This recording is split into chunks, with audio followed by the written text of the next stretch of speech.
They hadn't spoken in about 25 years. You see, something happened at that time, about 25 years ago, and they had had an argument. And for 25 years, each held the grudge against the other. They were angry at one another. But it so happened that they were in the same place at the same time, 25 years later, and they confronted one another. And something amazing occurred. They remembered the anger, but they couldn't remember why they were angry. They remembered being upset, but for the life of them, they couldn't remember why they were upset with one another. They remembered the feelings of rejection and hurt, but they couldn't remember why they felt rejected and hurt. You see, dear ones, these two brothers learned a powerful lesson that day, and it's the powerful lesson of our Sunday of forgiveness today, where we remember the expulsion of Adam from paradise. Notice the church doesn't call it the expulsion of Adam and Eve, because it's understood that the man and the woman were so one that one name sufficed for both.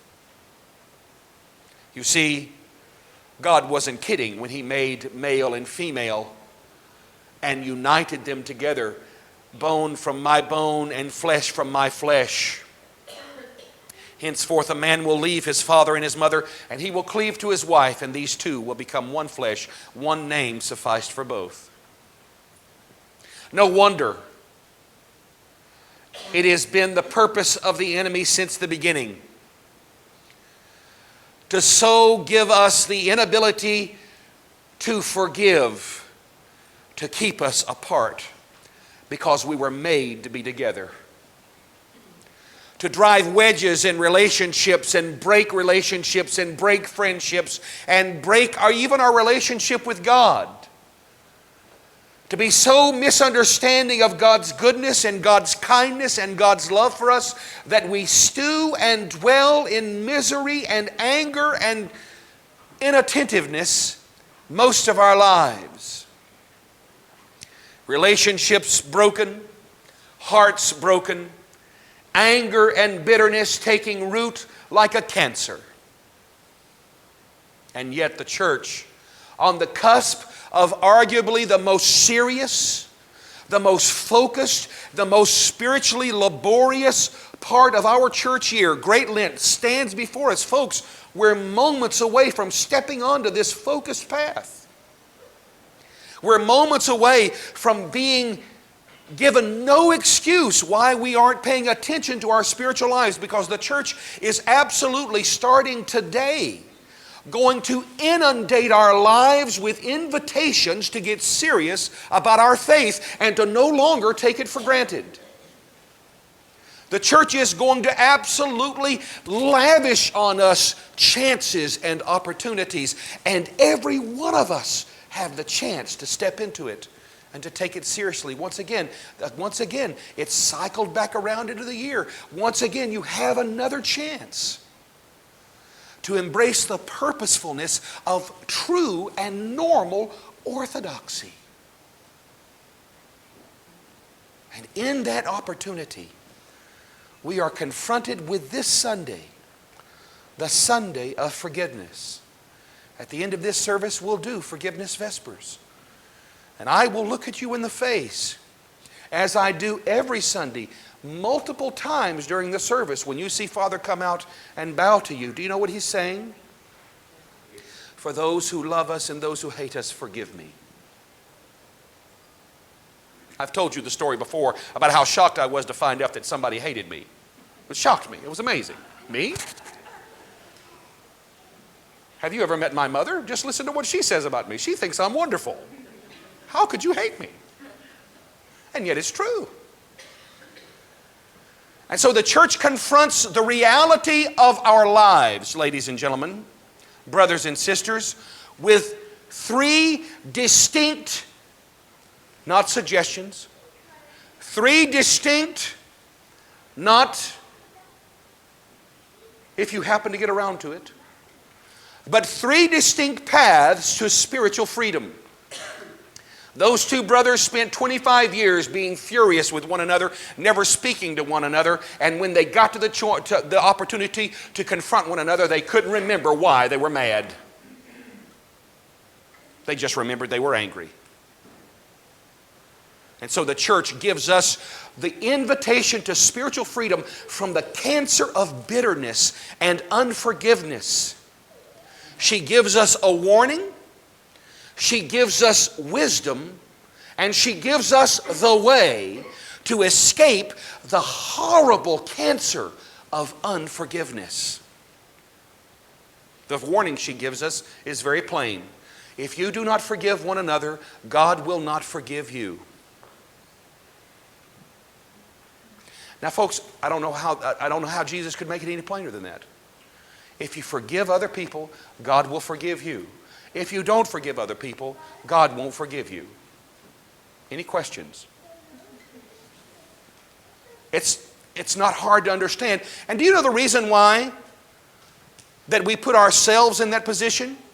Because there is nothing like someone who won't forgive that never sees their own need for forgiveness.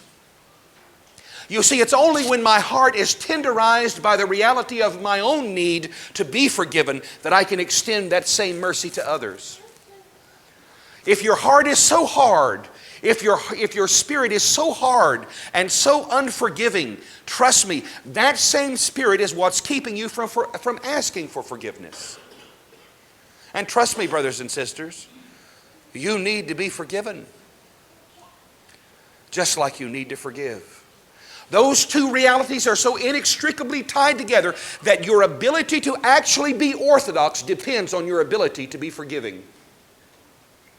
Your ability to actually be orthodox absolutely depends on your ability to let go of the hurts of the past, to let go of the mistakes that others have made to you, to let go of the hurtful things that others have said, so that you can then yourself let go of the mistakes you've made by the grace of God. The warning is, forgive and you'll be forgiven. Don't forgive and you won't. The wisdom is very simple. When you fast, wait a second. It didn't say if you fast.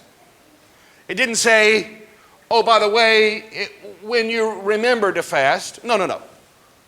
When you fast. You see, ladies and gentlemen, normal Orthox Christians fast. That's what normal Orthodox Christians do, because they've begun to understand the wisdom behind fasting, that if I can finally control what my belly wants, I might be able to control what my heart wants. If I can truly discipline and get the reins of my life in my own hands, instead of allowing my desires to drive me. The wisdom of understanding the power of the gift of fasting is absolutely essential for a normal Orthodox life. And so the church in her wisdom calls me to fast during Great Lent. Father Barnabas, what are the rules for fasting? Swing and a miss. That's not the issue, folks. When you fast, what should I do? You want some wisdom? You want some instruction? Come see me. But I assume all of you folks are intelligent, literate individuals. I know you can do this. The basic wisdom of fasting in the Orthodox faith during Great Lent, we avoid animal byproducts. We avoid meat and dairy during Great Lent. Father, all the time? Yeah. But that's hard. Okay. I don't know if I can do it. Okay. Will God be mad at me if I don't? I'm sorry, folks, you don't have that kind of power over God's mood. God's fine. God's not the one with the problem here. You are. God's okay. Don't worry about God. Folks, don't worry about God. God's okay. All of this wisdom is about reorienting your way of thinking so that your life measures up to what a normal Orthodox Christian life is. And a normal Orthodox Christian life says, I discipline my desires so that I can truly learn how to want what is truly what I need. And so during Great Lent, I discipline my appetites so that my spiritual appetite might hunger for what it's the true food that I have, and that is God Himself. Most of all, folks, I hope you fast from sin. That's the biggest thing. Don't do sinning during Great Lent. Just don't sin. That'd be great. The rumbling of your stomach will help you remember your motivation for doing that. So avoid the meat and dairy. If you want to go further, cut back your meals to only one regular meal a day and maybe 2 smaller meals during the week. Or if you want to cut back to a meal in the morning and a meal in the evening and cut out your afternoon meal and save that money and donate it to the poor. Be wise during this Great Lent and make a decision to embrace the wisdom of the faith, not the legislation, and fast this Great Lent. So we've heard the warning, if you forgive, you'll be forgiven. We've heard the wisdom, when you fast. And now, the way of Orthodox Great Lent. Lay up for yourselves treasures in heaven, where neither moth nor rust corrupts and where thieves cannot break in and steal. For where your treasure is, your heart will be also. As we step into Great Lent, starting this afternoon with Forgiveness Vespers and going into Clean Monday, we're doing the spiritual spring cleaning of our lives by asking each other for forgiveness, by making sure that our houses are devoid of the meat and dairy. You've had 2 weeks to get rid of all the meat. And now you've had a week to get rid of all the dairy. And now we're going to step into Clean Monday, spiritually clean and ready to do the labor of the marathon spiritual preparation for Pascha. And the way we're going to do that, precious friends, is we're going to so allow the wisdom of the faith to reorient our priorities that we will treasure eternal things more than temporary things. We will treasure those things that last forever more than we will treasure the things that fade away. I was so excited this past week when I got into my car and I turned the engine on and the heat wouldn't work. I was so upset.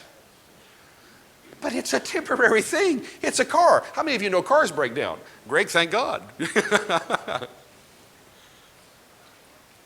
Cars break down. Our possessions get old. Even my physical body. It wears out. The foolishness of treasuring the temporary over the eternal is the absolute spiritual destruction of our lives. Learning the Orthodox way of valuing eternal things more than temporary things is the reason why the church will give us church service after church service after church service to reorient how we spend our time, to reorient how we invest our money, to reorient how we use our talents for the glory of God. The 3 disciplines of Great Lent, prayer, fasting, and almsgiving. During Great Lent, give to the poor. During Great Lent, share your resources with the body of Christ. During Great Lent, focus yourself on holding your possessions loosely in your hands so that you might become truly a normal Orthodox Christian. So we've heard the warning. Forgive and you'll be forgiven. We've heard the wisdom. When you fast. And now we understand the way. Allow normal orthodoxy to reorient your attitude toward your possessions and your time, and lay up for yourselves treasures in heaven, where moth and rust does not corrupt, and where thieves do not break in and steal. Because, my precious ones, where your treasure is, that's where your heart is. A blessed Lent to you.